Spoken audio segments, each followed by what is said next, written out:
Hello दोस्तों, मैं भंवर सिंह और आप सभी का मेरे सुरतन चैनल पर स्वागत है। दोस्तों, राजपूतानी के अंदर मेवाड़ का बहुत ही गौरवशाली इतिहास रहा है, जहां बप्पा रावल, राणा हमीर, राणा लाखा, राणा कुंभा, राणा सांगा, महाराणा प्रताप, राज सिंह जी जैसे एक से एक पराक्रमी महाराणा हुए हैं। और जिसमें महाराणा प्रताप के बारे में तो कौन नहीं जानता।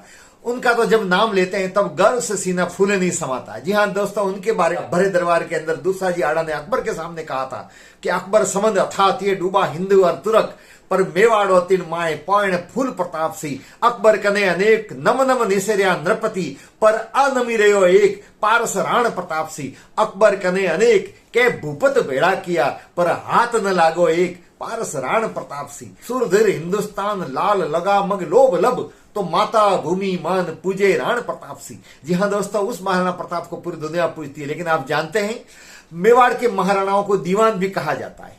आप में से बहुत सारे प्रश्न पूछे हैं कि दीवान क्यों कहा जाता है, दीवान के रूप में ये क्यों संबोधित किए जाते हैं। तो दोस्तों आइए मैं आपको बताता हूं, मेवाड़ के महाराणा दीवान क्यों कहे जाते हैं, कब से ये आरंभ हुआ, कैसे आरंभ हुआ और उसके पीछे का इतिहास क्या है। तो दोस्तों जुड़े रहे, पूरा वीडियो देखें। तो मेवाड़ के एक से एक बढ़कर के पराक्रमी महाराणा हुए हैं, लेकिन महाराणा प्रताप का अलग ही गौरवशाली इतिहास रहा है। उन्होंने अपने आन बान शान की खातिर और धर्म की खातिर, तभी तो मेवाड़ के लिए कहा गया कि जो दृढ़ राखे धर्म को ताही राखे किरतार, ये स्लोगन वहां का बहुत प्रसिद्ध रहा है। तो अपने धर्म की रक्षा करने के लिए मुगलों के सामने नहीं झुके। अनेक बार उनको संदेश भेजे, मान सिंह स्वयं वहां पर आए समझाने के लिए, लेकिन महाराणा प्रताप ने अपनी आन बान शान से समझौता नहीं किया। और उसके कारण से आज वो हमारे सबके लिए बहुत ही पूजनीय है, वंदनीय है। दोस्तों, महाराणा प्रताप का जन्म 9 मई 1540 में हुआ था। और उसके बाद में जब वो महाराणा बने, उसके बाद से संघर्ष आरंभ हो गया।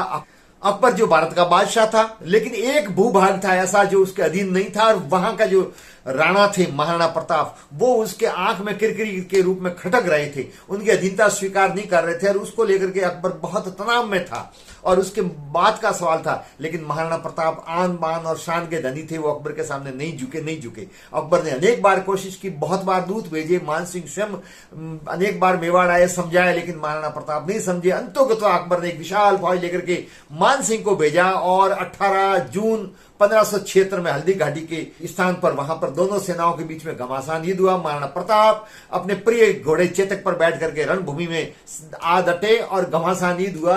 और मान सिंह एक बार तो बाल महाराणा प्रताप के वार से बच गए, वरना वहीं वो खेत हो जाते। परंतु दोस्तों, वो जो युद्ध था उसमें कोई परिणाम नहीं निकला। अंततः अकबर की सेना को भी निराश होकर के लौटना पड़ा और महाराणा प्रताप झालामान के निवेदन पर रणभूमि से वहां से वापस प्रस्थान कर गए। उसके बाद में गुरिल्ला पद्धति से उन्होंने युद्ध जारी रखा, लेकिन बार बार मुगलों के हमले हो रहे थे। उसके कारण से महाराणा प्रताप की फौज भी काफी कम हो गई थी। और फिर उनके जो आराध्य देव थे एकलिंगनाथ जी भगवान शिव का दूसरा नाम है, जिनके 4 सिर हैं और 4 सिर वाली मूर्ति है, वो एकलिंगनाथ की भगवान की है, जो शिव जी की मूर्ति है। इसकी स्थापना 734 ईस्वी में बप्पा रावल ने की थी। उसके बाद में 15वीं शताब्दी में अनेक बार मुगलों ने इस मंदिर पर आक्रमण किया। ये मंदिर जो स्थान है वो उदयपुर से 20 किलोमीटर दूर है, 2 पहाड़ियों के बीच में, जो कैलाशपुरी कहा जाता है, वहां पर ये स्थित है। भव्य मंदिर जो आप देख रहे हैं, विशाल मंदिर है। इसका बाद में जीर्णोद्धार भी करवाया गया, अनेक बार इस पर आक्रमण भी हुए।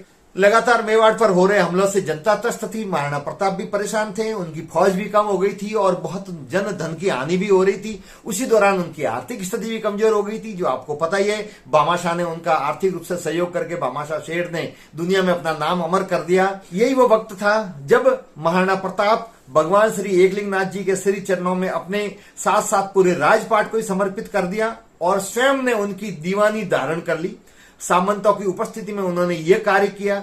उन्होंने कहा, नाथ यो राज मासू नहीं संभलियो जावे, लोग मारिया जा रहा है, आप ही संभालो, मैं तो आप रो दीवान बनने सेवा में हाजिर रहू लो। उसके बाद में महाराणा प्रताप ने अपने आप को एकलिंगनाथ जी का दीवान मानते हुए कार्य किया और शासक के रूप में भगवान श्री एकलिंगनाथ जी को उनको समर्पित कर दिया शासन। दोस्तों, भक्ति में बड़ी शक्ति होती है, आस्था बहुत बड़ी चीज होती है।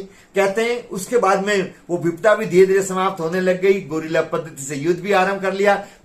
जो बहुत सारी जमीन अकबर ने अधीन कर ली थी मेवाड़ की, वहां पर जो चौकियां बना रखी थी उस पर भी उन्होंने विजय प्राप्त कर ली और अंतोगत्वा चित्तौड़ को छोड़ करके संपूर्ण मेवाड़ पर महाराणा प्रताप ने वापिस आधिपत्य जमाया।